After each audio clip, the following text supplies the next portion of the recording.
So let's talk about League One to kind of give you an idea on how this preview is going to be structured because we have 17 teams now. Rest in peace, Tormenta. We don't want to have a 2 hour to 2.5 hour long show. So we're dedicating roughly around 5.5 minutes to each team, a little more, a little less, give and take. So that's going to be kind of how we structure this so it doesn't get too long for the people who want to watch the full thing. So with that, let's go ahead and talk about our predicted table.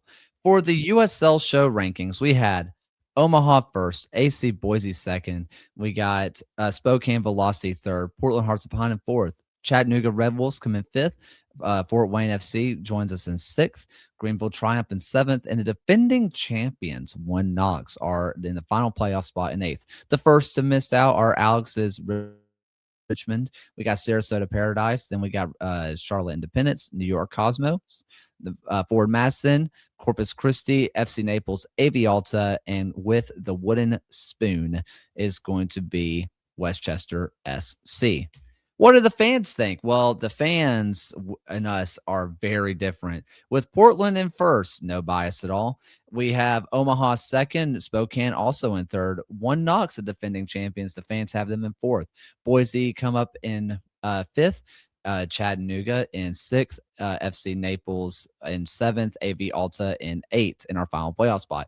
First team missing the playoffs is going to be Charlotte, then Fort Wayne, then Greenville, then Madison, then Richmond, then Sarasota, then Cosmos, then Corpus Christi, and in last with the wooden spoon is going to be Westchester. So with all that said, let's go ahead and get into the preview. FC Naples. Oh, have two of the mighty have fallen, and we'll talk about the other one soon. They lost a lot this year. They got absolutely ransacked. They lose Interlong. They lose Evans. They lose Dangler. They lose Heckenberg. They lose Onan. They lose their top goal scorers and their entire spine. Was even though they bring in a Mastrotonio and they bring in a Gray and they have O'Connor, was what they lost way too good to replace? I mean, looking here at the beginning of the season before they've played a regular season match, the answer is clearly yes. But again, I don't know. Like I'm looking at this and I don't see this as being as bad as 15th. I like Gio Migoletti. I like Andres Farin.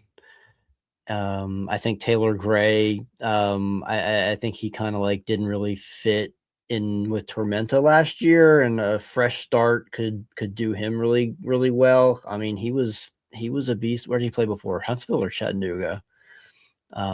Wherever he was before. Gray. Yeah, Taylor Gray. Gray with Chattanooga FC. Yeah, he was a beast over there. I think he's coming into his peak years. Like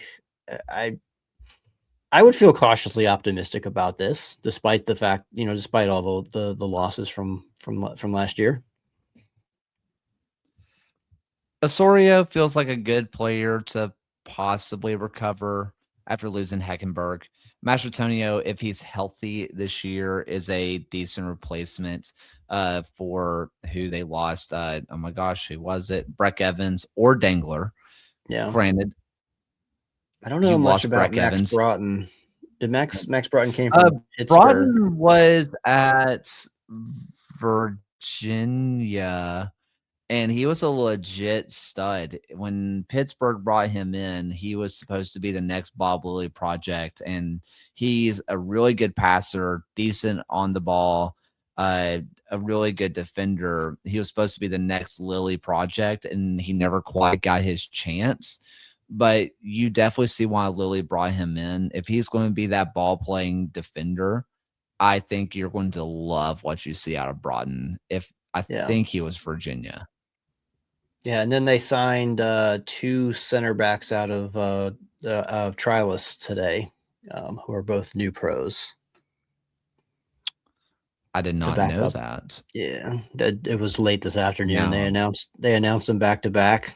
One from Longwood University and up here, kind of posted out of Richmond's backyard. And then the other one was from UNC Wilmington. So Jaden Strumier and Josh Yoder. Oh, I know about Yoder. He's a good player. I like him. Yeah, he was. I'm glad they picked him up. He is a really good player. Longwood and Charlottesville Blues. Yeah, that's Joshua Yoder is a great player. That's a great pickup. Holy cow. Okay. That honestly changes a bit for me. He was a really good center back at the League 2 level. Charlottesville, right? Charlottesville, yeah. And he was at Longwood. He's a big body defender, strong as an ox, good player, decent with ball his feet as well. Not too different in the um not too different than the Broughton signing, if not even maybe a slightly higher upside. That's a great signing. Yeah, Wow. the team, like, I mean, they spoke up they said leadership and reliability.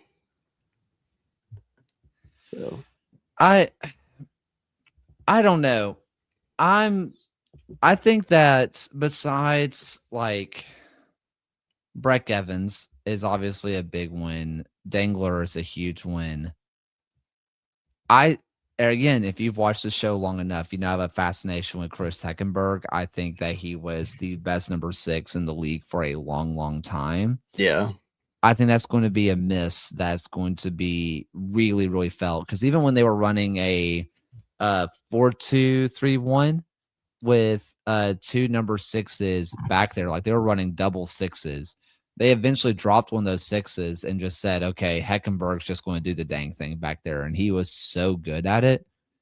I wonder if they're going to lose a little bit of that attacking prowess about them, because you're going to need 2 players to kind of do the work that Heckenberg did, unless they found somebody who's Osorio could be that guy, to be fair. He has good pedigree about him.